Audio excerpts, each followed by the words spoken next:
Hello friends, कैसे हैं आप सब। आई होप आप सब अच्छे होंगे और अपने एग्जाम के प्रिपरेशन बहुत अच्छे तरीके से कर रहे होंगे।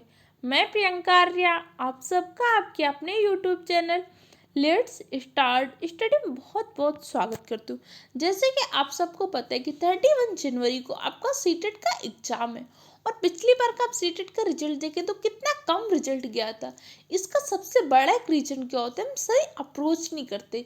किसी भी लाखों बच्चे एग्जाम को देते हैं सीटेट का एग्जाम, फिर भी बहुत कम बच्चे पास होते हैं। तो इसका व्यू होता है कि हम सही अप्रोच से अपनी पढ़ाई नहीं करते हैं। और आप सबको पता होगा कि सीटेट एग्जाम को क्वालिफाई करने के लिए एनसीईआरटी बहुत ही हेल्पफुल है। इसीलिए सीटेट एग्जाम के लिए जूनियर लेवल साइंस के लिए एनसीईआरटी बेस्ड साइंस की मास्टर सीरीज बना रही हूँ। ये मास्टर सीरीज आप देख के चाहेंगे तो अपने एग्जाम में बहुत अच्छा स्कोर करेंगे। इसलिए किसी भी हाल में इस सीरीज को जरूर देखना और इसके इम्पोर्टेंट पॉइंट के नोट्स बना लेना। और अगर आपको पीडीएफ चाहिए तो पीडीएफ के लिए हमारे टेलीग्राम चैनल को ज्वाइन कर लीजिए, जिसकी लिंक आपको डिस्क्रिप्शन बॉक्स में दी गई है। तो जैसा कि आपको पता है कि सीटेट जूनियर लेवल में साइंस का पहला टॉपिक है भोजन, तो आज हम उसके बारे में डिस्कस करते हैं। भोजन भोजन वह खाद्य पदार्थ जो हमारे शरीर की समस्त उपापचय क्रिया हेतु ऊर्जा उपलब्ध कराता है। ऊर्जा क्या होता है? कार्य करने की जो क्षमता होती है वही हमारी ऊर्जा होती है। जैसे कभी हम बहुत थके होते हैं तो हम क्या बोलते हैं, मेरा एनर्जी लेवल बहुत डाउन है, मैं इस काम को नहीं कर सकता। मतलब हमारी कार्य करने की जो क्षमता है वो बहुत ही कम है इस टाइम पे, इसलिए हम क्या कर पा रहे हैं, उस काम को नहीं कर पा रहे। तो कार्य करने की जो क्षमता होती है वही हमारी एनर्जी होती है। अब उपापचय क्रियाएं क्या होती है? उपापचय क्रियाओं में जैसे हमारे शरीर में अलग अलग क्रियाएं होती हैं, पोषण की, पाचन की, श्वसन की, उत्सर्जन की। ये सारी क्रियाएं क्या है? उपापचय क्रियाएं हैं। इन सारी क्रियाओं के लिए क्या होता है? ऊर्जा की आवश्यकता होती है। और हमारे शरीर में जो ऊर्जा का निर्माण होता है किस फॉर्म में होता है? एटीपी के फॉर्म में। किसमें? इसीलिए माइटोकॉन्ड्रिया को क्या बोलते हैं? पावर हाउस ऑफ सेल, कोशिका का पावर हाउस कहते हैं। अब चलिए आगे देख लेते हैं। जैसे ये आप इमेज देख सकते हैं कि भोजन में नॉर्मली क्या खाते हैं? दाल, चावल, सब्जी, रोटी, सलाद, यही सब चीज़ें तो खाते हैं ना। तो इन सब चीज़ों से हमें क्या मिलता है? पोषक तत्व प्राप्त होते हैं। क्या प्राप्त होते हैं? पोषक तत्व। यही पोषक तत्व हमें क्या करते हैं? पोषण उपलब्ध कराते हैं। तो भोजन के कौन कौन से पोषक तत्व होते हैं? मुख्य रूप से 5 पोषक तत्व होते हैं। आपका कार्बोहाइड्रेट, फैट्स, प्रोटीन, विटामिन, जल, खनिज लवण, फाइबर्स, ये सब क्या होते हैं? भोजन के पोषक तत्व हैं। और जब भोजन के पोषक तत्व उचित मात्रा में, उचित अनुपात में लिए जाते हैं, तभी हमारा आहार कैसा होता है? संतुलित आहार होता है। आहार और संतुलित आहार में अंतर है। जैसे हमने कुछ भी खा लिया, हमारी भूख तो खत्म हो गई, लेकिन जरूरी नहीं कि वो संतुलित आहार हो। संतुलित आहार तब होगा जब हमारे भोजन के समस्त पोषक तत्व एक निश्चित मात्रा में, निश्चित अनुपात में लें। जैसे इतनी ग्राम प्रोटीन लेना है तो उतने ग्राम प्रोटीन लें, इतना फैट्स चाहिए, इतना कार्बोहाइड्रेट, इतने खनिज लवण, इतना फाइबर, इन सब की जब एक निश्चित मात्रा में लेते हैं तो वो डाइट हमारी कैसी डाइट होती है? बैलेंस डाइट होती है। अब चलिए उससे पहले हम देख लेते हैं भोजन का स्रोत, कि भोजन के पोषक तत्वों से पहले हम क्या जानते हैं? भोजन के स्रोत कौन कौन से होते हैं, किन स्रोतों से हमें भोजन प्राप्त होता है? तो भोजन के मुख्य रूप से 2 स्रोत होते हैं, पादप स्रोत, जंतु स्रोत। जो भी चीज़ें, जैसे हम सब्जी खाते हैं, सैलेड खाते हैं, दालें खाते हैं, अनाज खाते हैं, तो ये सब चीज़ें क्या है? भोजन के पादप स्रोत हमें पादप के माध्यम से प्राप्त होते हैं। अब जंतु स्रोत में क्या होते हैं? जैसे आप दूध, दही, पनीर, मक्खन, घी, ये जो मांस वगैरह खाते हैं, अंडे खाते हैं, तो ये सब क्या जंतु स्रोत है। ये हमें किसी जंतु के माध्यम से प्राप्त होते हैं। और हमारे भोजन में मुख्य रूप से यही दोनों स्रोत होते हैं, या तो चीज़ हमें पादप से प्राप्त होगी या तो जंतु से। तो भोजन के मुख्य रूप से 2 स्रोत कौन कौन से होते हैं? पादप स्रोत और जंतु स्रोत। अब चलिए कुछ इंपॉर्टेंट पॉइंट पे डिस्कस कर लेते हैं। जैसे मैंने आपको बोला था कि सीटेट एग्जाम क्वालिफाई करना है तो आपको एनसीईआरटी तो पढ़ना ही पड़ेगा। और इसके लिए मैं क्या कर रही हूँ, इसी सीरीज में एनसीईआरटी के जितने भी इम्पोर्टेंट टॉपिक है, इमेज लगा के आपको समझा रही हूँ, या फिर एनसीईआरटी में जो लास्ट में प्रमुख शब्द करके दिया गया है उन सबको समझा रही हूँ। इसलिए इस सीरीज को जरूर देखिएगा, पूरी सीरीज को देखिएगा, नोट्स बनाइएगा और रेगुलर वे पे रिवीजन करते रहिएगा। आप अपने एग्जाम में बहुत अच्छा स्कोर करेंगे। तो जो आपका एनसीईआरटी का पहला टॉपिक, तो उसके कुछ प्रमुख शब्द है, चलिए इसका आप मतलब समझ लीजिए। जैसे संगठक क्या होते हैं, कोई भी चीज़ किन चीज़ों से मिलकर बनी है उसका क्या होता है, संगठक होता है। अब जैसे आपने खाना बनाया, तो खाना बनाने में अलग अलग चीज़ें लेते हैं ना, जैसे दाल के लिए दालें ले ली, नमक ले लिया, मसाले ले लिया, तो ये सारी चीज़ें क्या हो गई, उसका संगठक हो गया। उससे मिलने के पश्चात एक आपकी डिश बनी, वो आपका डिश हो गया, लेकिन उसमें क्या क्या मिलाया वो सब चीज़ें क्या होती है, संगठक होती है। खाद्य क्या होता है, खाने योग्य ऐसे पदार्थ जो हमारे खाने योग्य, उन्हें क्या बोलते हैं, खाद्य पदार्थ। मकरंद क्या होता है, जैसे फूलों में जो रस होता है वही आपका क्या होता है, मकरंद होता है। जैसे आप हनी बनता है, तो हरी हनी किससे बनता है, शहद आपका फूलों के मकरंद से बनता है।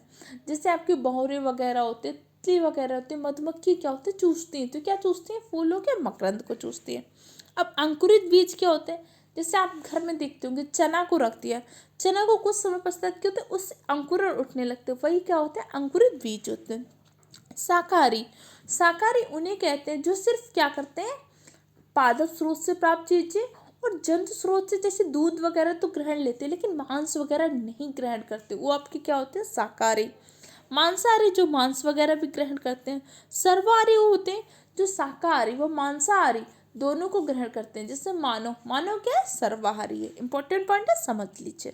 अब चलिए इसका सारांश देख लेते हैं। कई बार क्या होता है, इनसे रिलेटेड भी क्वेश्चन आपके एग्जाम में पूछे गए, इसलिए मैं आपको हर चीज़ बहुत अच्छे तरीके से समझा रही हूँ। भारत के विभिन्न प्रदेशों में खाए जाने वाले भोजन में बहुत अधिक विविधता है।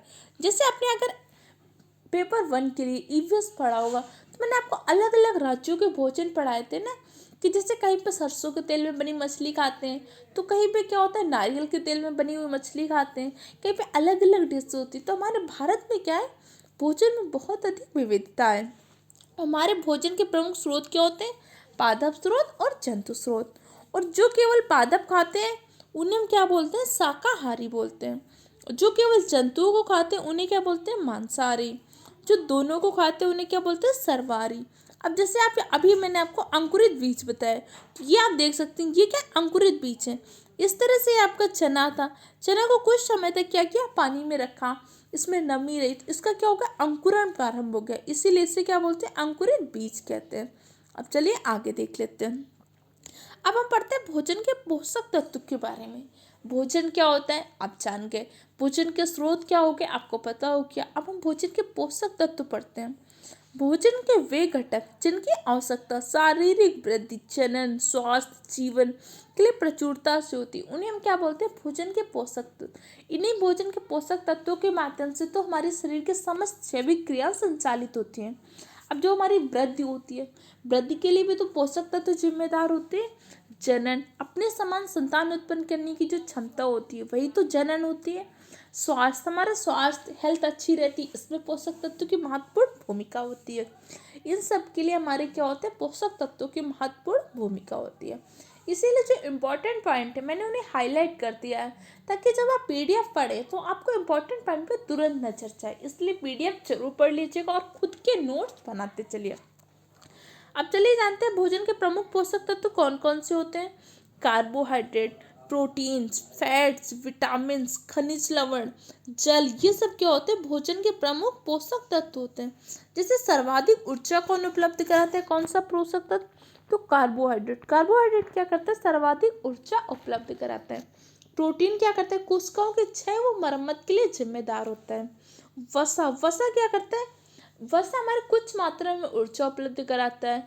इसके अलावा जो हमारे अस्थियों में होता है, चिकनाहट को बनाए रखता है और त्वचा के ऊपर एक परत जमा देता है, जिससे हमारी त्वचा की, शरीर के अंगों की रक्षा भी करता है। कौन, फैट करता है।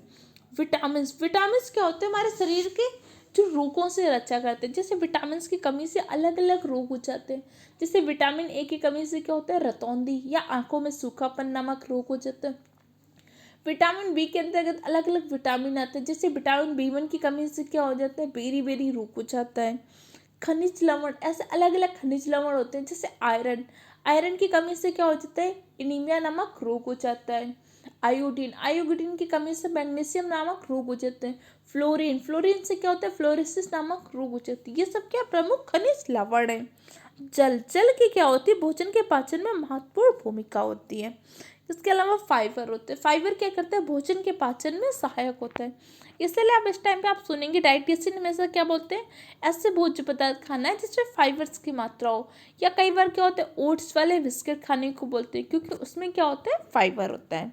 क्लियर हो गया आपको पॉइंट। चलिए एक एक के बारे में डिस्कस कर रहे थे पोषक तत्व। तो सबसे पहले हमारे जो पोषक तत्व है कार्बोहाइड्रेट, कार्बोहाइड्रेट के बारे में डिस्कस करते हैं। यह कार्बन हाइड्रोजन व ऑक्सीजन के 1:2:1 के अनुपात में मिलने से बनता है। कार्बोहाइड्रेट किससे किसके मिलने से बनता है, कार्बन हाइड्रोजन और ऑक्सीजन के 1:2:1 के अनुपात में मिलने से कार्बोहाइड्रेट का निर्माण होता है। कार्बोहाइड्रेट ऊर्जा का प्रमुख स्रोत है और हमारे शरीर में क्या करते हैं, ऑक्सीकरण के पश्चात शरीर में ऊर्जा उपलब्ध कराते हैं। तो कौन सा पोषक तत्व हमारे शरीर को ऊर्जा उपलब्ध कराता है, तो कार्बोहाइड्रेट। 1 ग्राम कार्बोहाइड्रेट के ऑक्सीकरण से लगभग 4 किलो कैलोरी ऊर्जा उत्पन्न होती है। इंपॉर्टेंट पॉइंट है, ध्यान रखिएगा। और मनुष्य के भोजन में कुल ऊर्जा जो होती है 60 से 80% ऊर्जा में किससे मिलती है, कार्बोहाइड्रेट से। हमें लगभग 60 से 80% ऊर्जा किससे प्राप्त होती है, कार्बोहाइड्रेट से। तो कार्बोहाइड्रेट एक ऐसा पोषक तत्व है जो हमारे शरीर को सर्वाधिक ऊर्जा उपलब्ध कराता है। अब चलिए देख लेते हैं कार्बोहाइड्रेट के प्रमुख स्रोत। हर चीज में इमेज लगाकर समझा रही हूँ ताकि एक एक पॉइंट आपको याद रहे। जैसे आपका शकरकंद है, आलू, गन्ना, पपीता, तरबूज, आम, मक्का, बाजरा, गेहूँ, ये सब क्या है, आपके कार्बोहाइड्रेट के प्रमुख स्रोत हैं।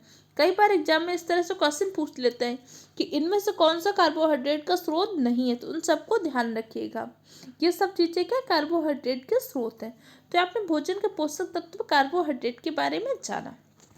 इसके अलावा जैसे आलू, केला, आम, अनाज, चावल, गेहूँ, मक्का, शहद, शर्करा भी क्या कार्बोहाइड्रेट के स्रोत हैं। और जो अतिरिक्त कार्बोहाइड्रेट का शरीर में क्या होता है, वसा के रूप में संचय हो जाते हैं। जैसे हमने भोजन ग्रहण किया, हमारे भोजन में जो 60 से 80% ऊर्जा किससे मिलती है, कार्बोहाइड्रेट से मिलती है। लेकिन फिर भी हमारे शरीर में अगर कार्बोहाइड्रेट की मात्रा ज़्यादा होगी तो जो अतिरिक्त कार्बोहाइड्रेट होते हैं उसका संचय किसमें होता है, वसा, फैट के रूप में संचय हो जाता है। और यही फैट क्या करता है, हमारी त्वचा के ऊपर एक मोटी परत बनाने लगता है जिससे व्यक्ति क्या होता है, मोटा, ओबेसिटी की प्रॉब्लम होती है, वो मोटा दिखाई प्रतीत करता है। क्या होता है, अतिरिक्त कार्बोहाइड्रेट का भी संचय फैट के रूप में होता है और जो आप फैट खाते हो तो फैट के रूप में ही संचय होता है। इसके अलावा यहाँ एक पॉइंट और याद रखिए, जैसे अतिरिक्त ग्लूकोज होते हैं, अतिरिक्त ग्लूकोज का संचय किसके रूप में होता है, ग्लाइकोजन के रूप में होता है। अब आपके एनसीईआरटी के बुक में कुछ परीक्षण दिए हुए हैं, देख लीजिए। कई बार इनसे एग्जाम में क्वेश्चन पूछा जा सकता है। जैसे स्टार्च जैसे आपको चावल वगैरह में जो चिपचिपा पदार्थ होते हैं जिसे आप मंड भी कहते हैं, परीक्षण करना है तो कैसे करते, किसी पदार्थ में अगर मंड उपस्थित है तो इसका परीक्षण आप कैसे करेंगे। जिस खाद्य पदार्थ में आपको उसका स्टार्च परीक्षण करना हो तो उसकी बूंद ले लीजिए, उस खाद्य पदार्थ की कच्ची सामग्री को, उसमें क्या करिए 2 या 3 बूंद तनु आयोडीन विलयन डालिए। किसकी, तनु आयोडीन के विलयन डालिए। अब तनु आयोडीन विलयन डालने पर अगर खाद्य पदार्थ नीला या काला रंग का हो जाता है तो ये दर्शाता है कि उसमें क्या है, स्टार्च की उपस्थिति। तो स्टार्च की उपस्थिति के लिए परीक्षण किसके माध्यम से करते हैं, तनु आयोडीन विलयन के माध्यम से। जैसे आपका आलू, ब्रेड, चावल आदि में क्या होता है, स्टार्च पाया जाता है। अब नेक्स्ट आपका पोषक तत्व पढ़ते हैं प्रोटीन।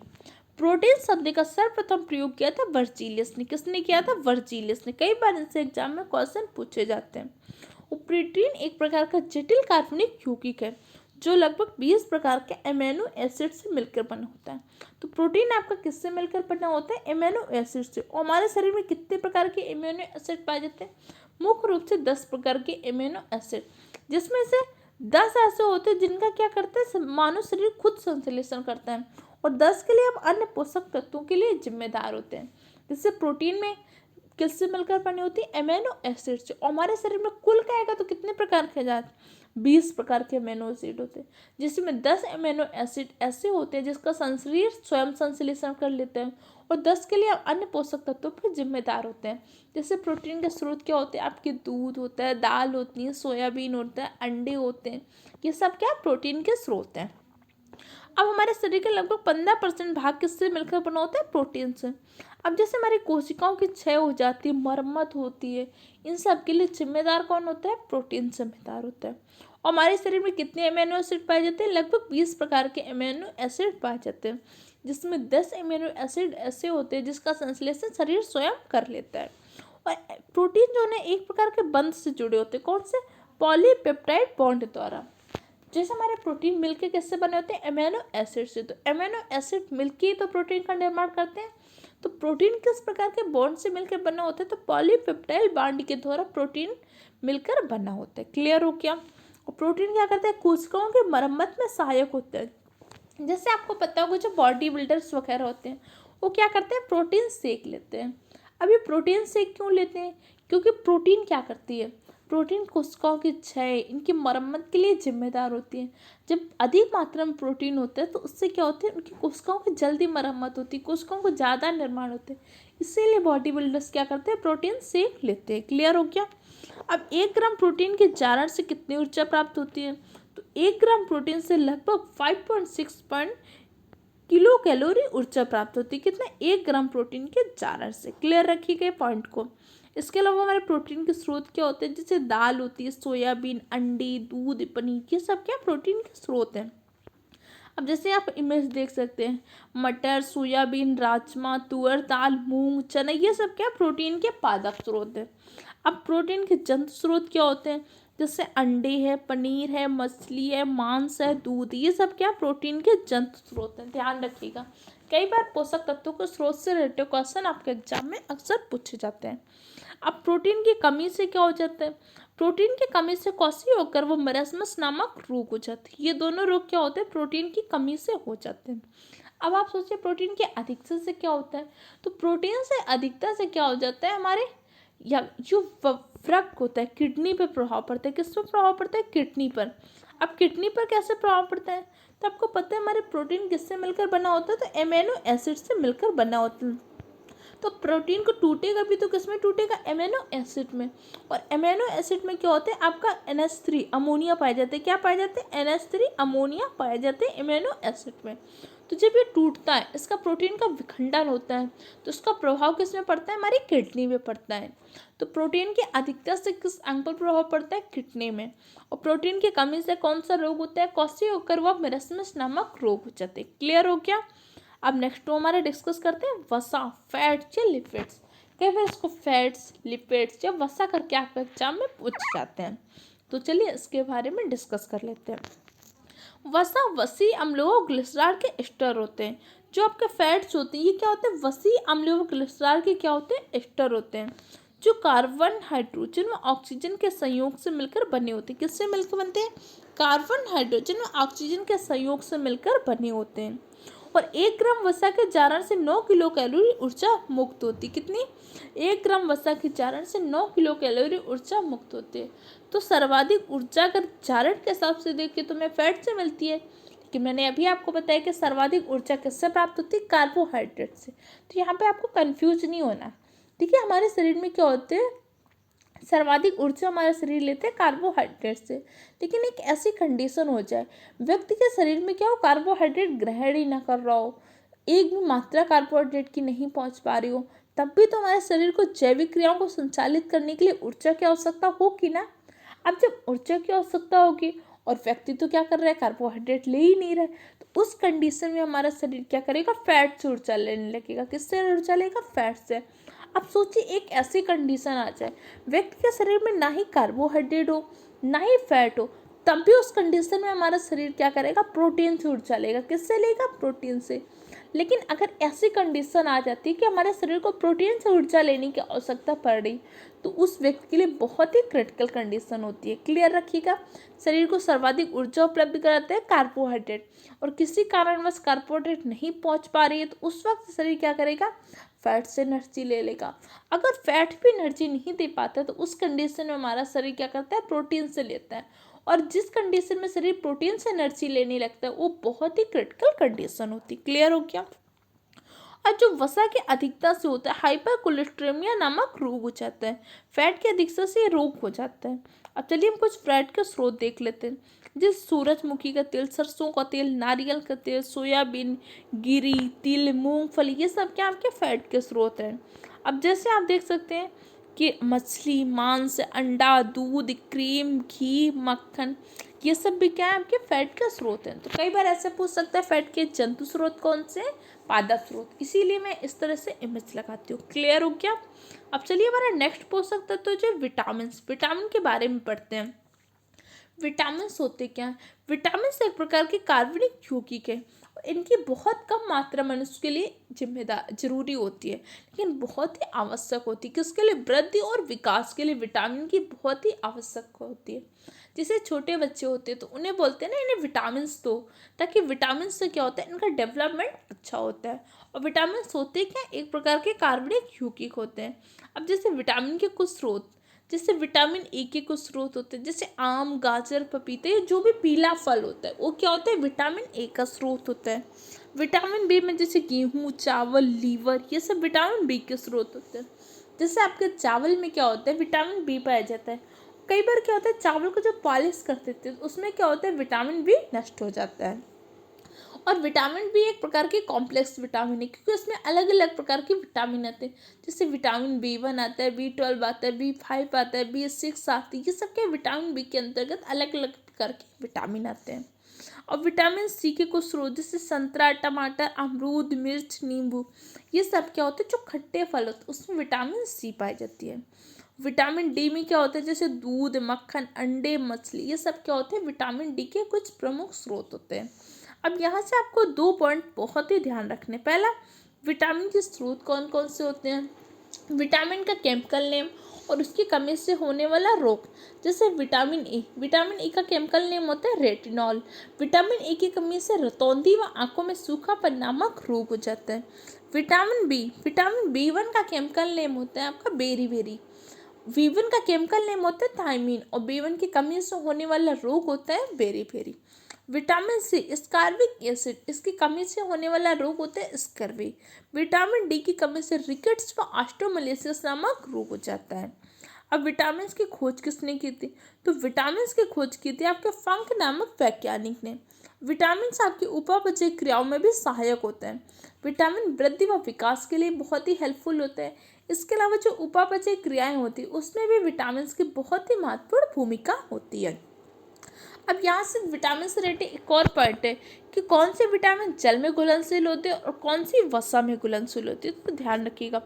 विटामिन बी और सी एक ऐसे विटामिन है जो आपके जल में घुलनशील होते हैं, जबकि विटामिन ए, विटामिन के, विटामिन ई, विटामिन डी ये आपकी वसा में घुलनशील विटामिन होती है। तो इसे शॉर्ट में आप डी का करके याद रखते हैं, DEKA। ये चारों विटामिन आपकी वसा में घुलनशील विटामिन होती है। इसके पश्चात जो आपकी विटामिन बी और विटामिन सी बचती है, ये आपके जल में घुलनशील विटामिन होती है। ध्यान रखिएगा, इंपॉर्टेंट पॉइंट है। अब चलिए हम जल के बारे में देख लेते हैं। जल एक प्रकार का अकार्बनिक यौगिक है। जल कैसा यौगिक है, अकार्बनिक यौगिक है। और जल से हमें कितनी ऊर्जा मिलती है, तो जल से हमें किसी भी प्रकार की ऊर्जा नहीं मिलती। जल से हमें शून्य ऊर्जा प्राप्त होती है।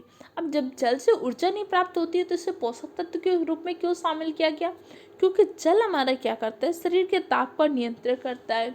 और शरीर में जो जैविक क्रियाएं होती हैं उनके संचालन में महत्वपूर्ण भूमिका होती है किसकी, जल की। और जल की कमी से क्या हो जाता है, निर्जलीकरण हो जाता है। मानवीय शरीर का जो 60 से 70% भाग होता है किससे मिलकर बना होता है, जल से। जल में किसी प्रकार की ऊर्जा नहीं उपलब्ध कराता, लेकिन जल के अन्य प्रमुख काम होते हैं। जल शरीर का ताप के नियंत्रण भी करता है। कौन करता है, जल। जल पाचन, परिवहन व उत्सर्जन में सहायक होता है। जो हमारे भोजन का पाचन होता है इसमें भी जल की महत्वपूर्ण भूमिका होती है। परिवहन में जल की महत्वपूर्ण भूमिका होती है और उत्सर्जन में। और जल की कमी से क्या हो जाता है, निर्जलीकरण। अब चलिए हम खनिज लवण के बारे में देख लेते हैं। यहाँ पे हम सिर्फ इम्पॉर्टेंट पॉइंट ही डिस्कस कर रहे हैं, क्योंकि इस मास्टर सीरीज में जो आपके एग्जाम से लेवल के लिए बहुत ही हेल्पफुल है। अगर आपको पूरा डिटेल से पढ़ना है तो इसके लिए हमने पहले क्लासेस ली थी, उन सबको देख लीजिए। वहाँ पे मैंने एक एक पॉइंट को बहुत ही डिटेल से समझाया है। खनिज लवण, धातु व अधातु व उनके लवण जो होते हैं खनिज लवण होते हैं। और मानव शरीर का 4% भाग क्या होता है, खनिज लवण। प्रमुख खनिज लवण में जैसे आपका लोहा होता है, मैग्नीशियम होता है, फ्लोरीन होता है, आयोडीन होता है। ये सब क्या प्रमुख खनिज लवण है जो हमारे शरीर के लिए आवश्यक होते हैं। तो सबसे पहले पढ़ लेते हैं आयरन के बारे में। आयरन ये क्या होता है, हीमोग्लोबिन के निर्माण में सहायक होता है। अब हीमोग्लोबिन क्या करता है, हीमोग्लोबिन ऑक्सीजन के परिवहन में सहायक होता है।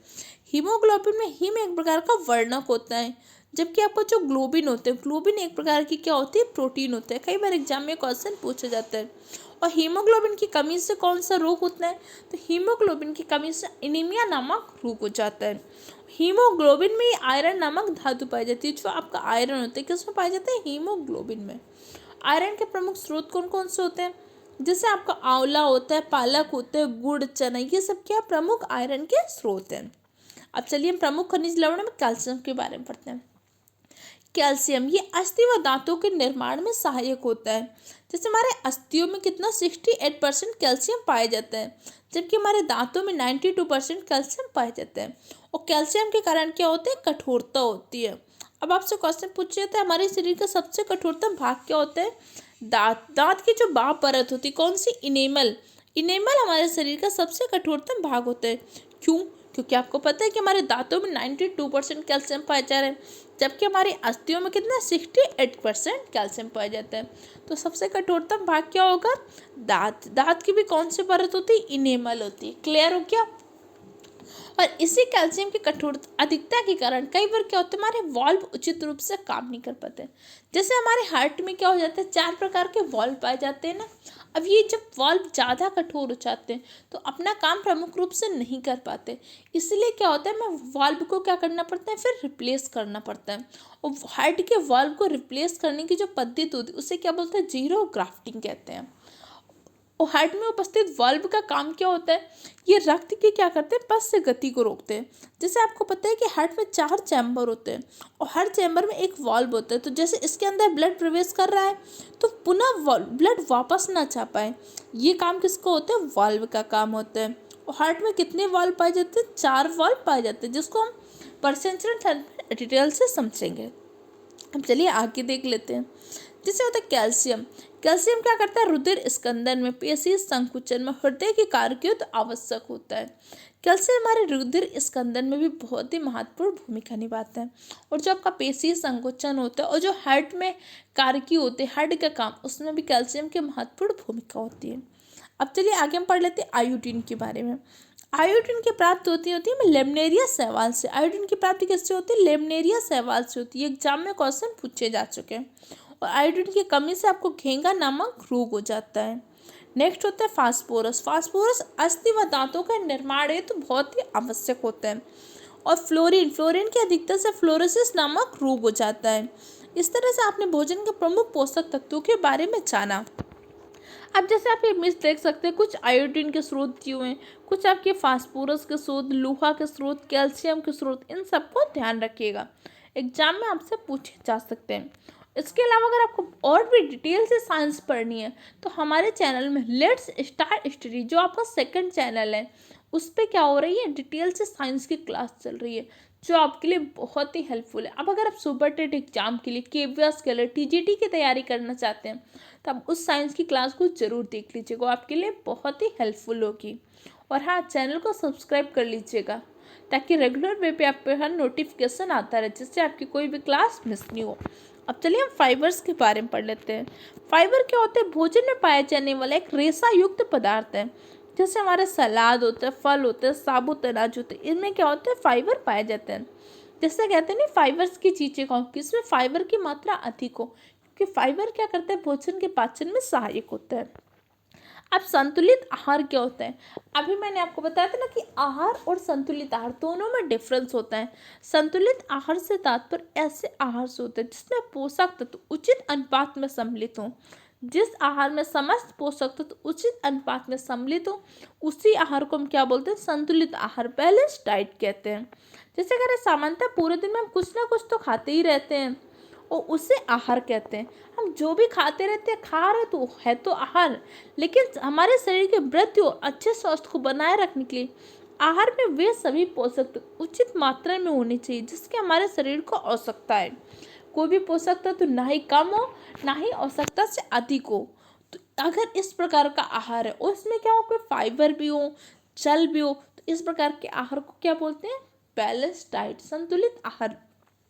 जैसे प्रोटीन की अधिकता से भी आपको दिक्कत है, प्रोटीन की कमी से भी रोग हो जाएगा, फैट की कमी हो जाएगी तो भी दिक्कत है, और फैट अधिक है तो भी दिक्कत हो रही है। इसी प्रकार कार्बोहाइड्रेट, तो सब हमारे जितने भी पोषक तत्व हैं, कार्बोहाइड्रेट, प्रोटीन, फैट्स, विटामिन, खनिज लवण, जल, फाइबर, इन सबको अगर एक निश्चित मात्रा में, उचित अनुपात में, तभी हम उस डाइट को क्या बोलेंगे, बैलेंस डाइट कह रहे हैं। क्लियर हो क्या? अब एक इसी में एक टॉपिक है आपका भोजन का अनुरक्षण। अनुरक्षण का तात्पर्य क्या होता है, किसी भी चीज़ को खराब होने से बचाना। तो जैसे आप खाद का परीक्षण करते तो कैसे करते हैं उसके बारे में देख लीजिए। इस टॉपिक से भी 1 नंबर का क्वेश्चन आपके एग्जाम में पूछा जाता है। खाद्य परीक्षण एक ऐसी प्रक्रिया जिसमें भोज्य उत्पाद को भौतिक या रासायनिक उपचार द्वारा खराब होने से बचाते हैं। जैसे अचार बना लेते हैं, जेली बना लेते हैं, जैम बना लेते हैं, तो ये सब हम क्या करते हैं, भोजन का परिरक्षण ही तो कर रहे हैं। कुछ हम भौतिक विधियों द्वारा कर लेते हैं और कुछ रासायनिक विधियों के द्वारा। तो चलिए देख लेते हैं खाद्य परीक्षण की प्रमुख विधियाँ कौन कौन सी होती हैं। पहली जैसी होती है आपका उच्च ताप पर उपचार। बहुत सारी चीज़ें होती है ना, जिसको जैसे आपको दूध होता है, दूध का क्या करते हैं, बहुत उच्च ताप पे बॉयल कर देते हैं, गर्म कर लेते हैं ना, तो ख़राब नहीं होता ना। घर में हम सामान्यतः क्या करते हैं, दूध को उच्च ताप पे गर्म करके उसको बॉयल कर देते हैं, इससे ख़राब नहीं होता। पाश्चुरीकरण, कुछ चीज़ों को हम जैसे दूध का बहुत ज़्यादा समय तक रखना होता है तो दूध का पाश्चुरीकरण कर लेते हैं। बहुत सारी चीज़ें क्या होते हैं, निर्जलीकरण, जैसे अगर उससे नमी निकाल देते तो बहुत टाइम तक खराब नहीं होती। डिब्बाबंदी, कुछ चीज़ें ऐसी होती हैं जिसको अगर नमी ना जाने पाए, जैसे हमारी दाल वगैरह होती है उसको बॉक्स में, मसाले होते हैं बॉक्स में भर के रख देते हैं ना, ताकि उसमें नमी ना जा पाए, तो उससे आप क्या बोलते हैं, डिब्बाबंदी। हिमीकरण, बहुत सारी चीज़ें होती हैं जैसे आप कोल्ड स्टोरेज में, फ्रिज वगैरह में रखते हैं तो क्या होती है, हिमीकरण। ये सब आपकी क्या होती है, खाद्य परीक्षण की प्रमुख विधियाँ होती हैं। इसके इंपॉर्टेंट पीडीएफ मैंने टेलीग्राम चैनल पर डाल दी, जहाँ पे इस चीज़ को डिटेल से मैंने समझाया है, वहाँ से जाके देख लीजिएगा। अब जैसे आपको लास्ट में इस टॉपिक के कुछ प्रमुख शब्द, जैसे आपको पता है कि मैंने आपको एनसीईआरटी में हर टॉपिक के प्रमुख शब्द पढ़ा रही हूँ, तो इस टॉपिक के प्रमुख शब्द आप देख लीजिए। और एक टेबल, जैसे विटामिन ए, विटामिन ए की कमी से क्या होता है, रतौंधी नमक रोग हो जाता है।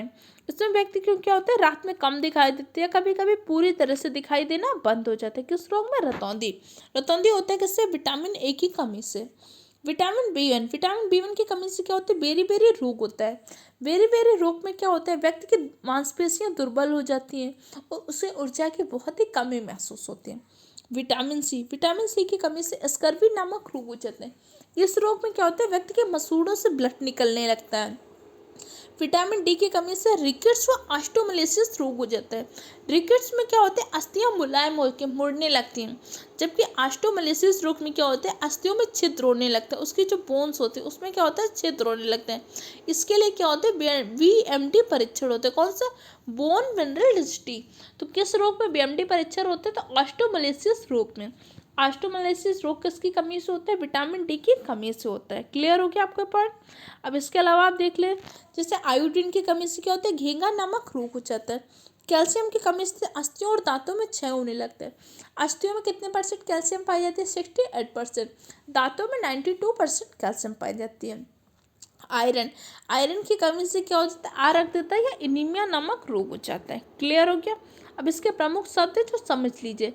संतुलित आहार क्या होता है, बैलेंस डाइट उस डाइट को कहते हैं जिसमें समस्त पोषक तत्व उचित अनुपात में, निश्चित अनुपात में सम्मिलित हो। बेरी बेरी, बेरी बेरी रोग किससे होता है, विटामिन बी 1 की कमी से। कार्बोहाइड्रेट क्या होता है, एक प्रकार का पोषक तत्व है जो हमारे शरीर को ऊर्जा उपलब्ध कराता है। ऊर्जा क्या होती है, कार्य करने की क्षमता ही ऊर्जा होती है। फैट्स क्या होता है, फैट्स हमारे शरीर को ऊर्जा भी उपलब्ध कराता है। इसके अलावा ये हमारे अस्थियों में चिकनाहट उपलब्ध कराता है, और शरीर में क्या होता है, त्वचा के पास एक लेयर बना देते हैं जिससे हमारे अंगों की सुरक्षा होती है। खनिज लवण, प्रमुख खनिज लवण होते हैं जैसे मैग्नीशियम है, आयरन है, कैल्शियम है, फास्फोरस, ये सब क्या प्रमुख खनिज लवण है। पोषक क्या होते हैं, हमारे जो भोजन के जो पोषक तत्व होते हैं जो हमारे शरीर के वृद्धि और विकास के लिए महत्वपूर्ण भूमिका का निर्वाह करते हैं। प्रोटीन, प्रोटीन हमारे शरीर में कोशिकाओं के क्षय व मरम्मत के लिए जिम्मेदार होती है। रुचांश, फाइबर क्या होता है, भोजन के पाचन में सहायक होता है। स्कर्वी, विटामिन सी की कमी से होने वाला रोग। स्टार्च, जैसे हमारा आलू चावल होता है, स्टार्च पाया जाता है। स्टार्च के परीक्षण के लिए क्या करते हैं, तनु आयोडीन का विलयन लेते हैं। विटामिन, विटामिन हमारे शरीर का रक्षात्मक पदार्थ भी कहते हैं। हमारे शरीर के वृद्धि व विकास के लिए बहुत ही महत्वपूर्ण भूमिका होती है। अलग अलग विटामिन होते हैं जैसे vitamin A, vitamin B 1, B6, B5, vitamin C, vitamin D, vitamin E, vitamin के।